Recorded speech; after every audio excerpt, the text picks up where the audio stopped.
m'appelle Thomas Rigaudot, j'ai créé Visio Group, qui est une boîte qui développe des technologies de streaming audio et vidéo pour les industriels et notamment l'optimisation des processus commerciaux.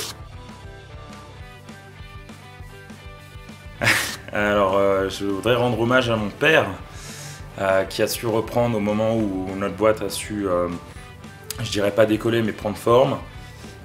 Qui a su reprendre l'administratif et le financier, qui est souvent un piège, donné qu'on ne prend pas assez au sérieux. On a la tête dans le guidon, et je pense qu'aujourd'hui, voilà, je vais le rendre hommage. Voilà.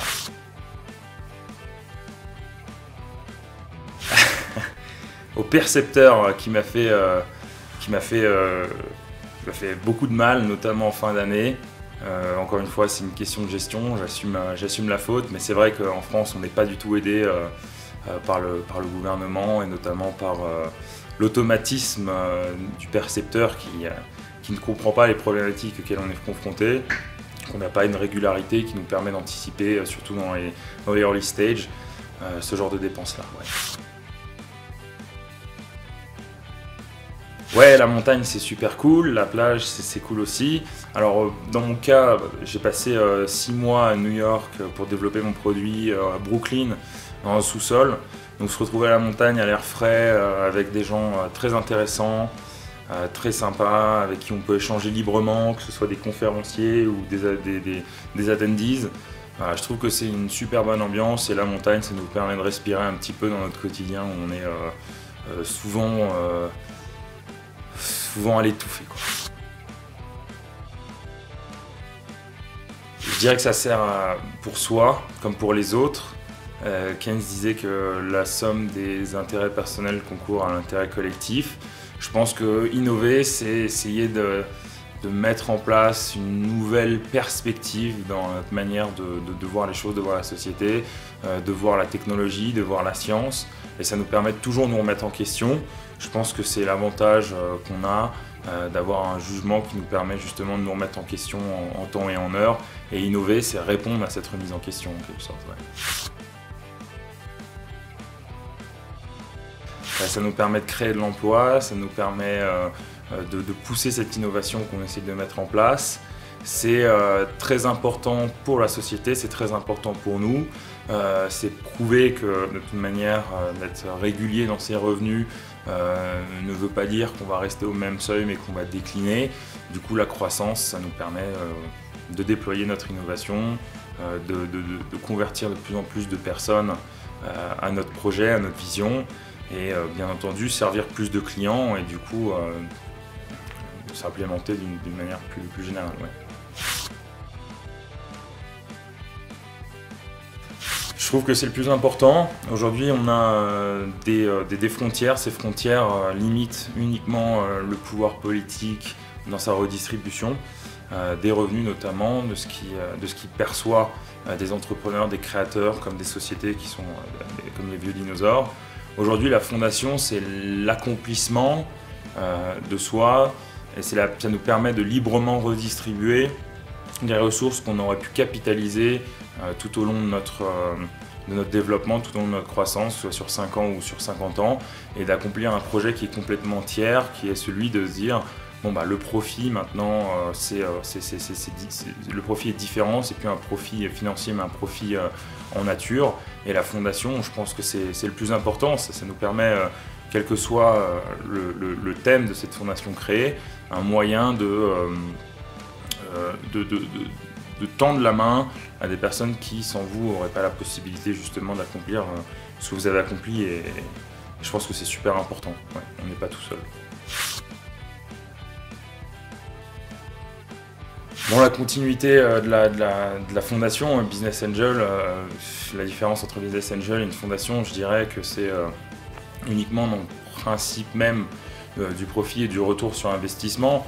Mais le Business Angel s'accorde plus de risques pour justement tendre la main et permettre à d'autres, vieux, jeunes, peu importe, de tenter leur chance et de créer une équipe soudée pour justement avancer dans un projet, une vision partagée.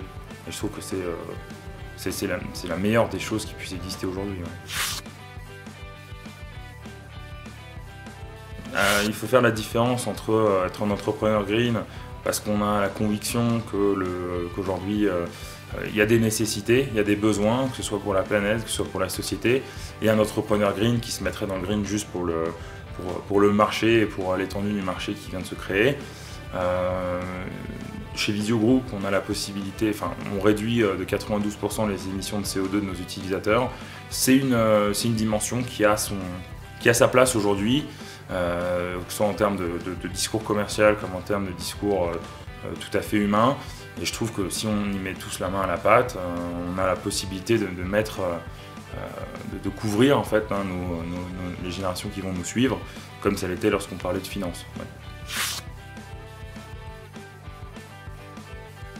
Alors la question, à mon avis, peut être vouée à interprétation, mais un entrepreneur social, c'est pour moi avant tout un entrepreneur qui, au-delà de la prise de décision, au-delà de la tour d'ivoire qui peut être créée autour de lui tout au long de sa croissance, je pense que c'est arriver à affirmer sa vision à des adhérents qui sont employés ou qui sont associés, et justement à permettre, un peu en reprenant la question d'avant sur le green, à permettre à une société, telle qu'elle soit, de se retrouver, de s'identifier dans ce projet-là, que ce soit financièrement parlant, que ce soit pour les fondations, les aides qui peuvent découler justement de ces projets-là, comme dans le green pur, où on a vraiment une sustainability qui s'installe dans le projet. Ouais.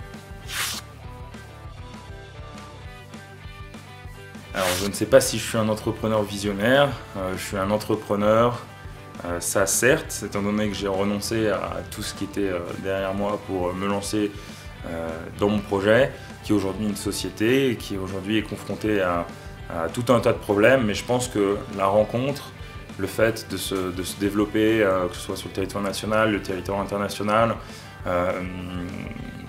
fait que voilà, on est poussé à rester dans cette cage et à faire en sorte de démembrer ces barreaux qui nous entourent pour justement non pas prévoir l'avenir, mais créer un axiome sur lequel on va s'appuyer pour justement continuer à innover et à mettre en place notre vision et notre projet. Et je pense qu'un entrepreneur visionnaire, c'est malheureusement, rétrospectivement parlant, un entrepreneur qui aurait réussi, mais je pense que les entrepreneurs dont personne n'a jamais entendu parler, qui se sont soit violemment ramassés, soit qui ont tout perdu dans leur projet, c'est des entrepreneurs tout autant visionnaires qu'un entrepreneur qui aurait réussi, parce que c'est au moins quelqu'un qui aura confirmé à la société le fait que sa vision ne fonctionnait pas, et beaucoup de gens maintenant se reposent lors de leur analyse pré-lancement de leur projet sur ces personnes-là pour justement pas refaire les mêmes erreurs.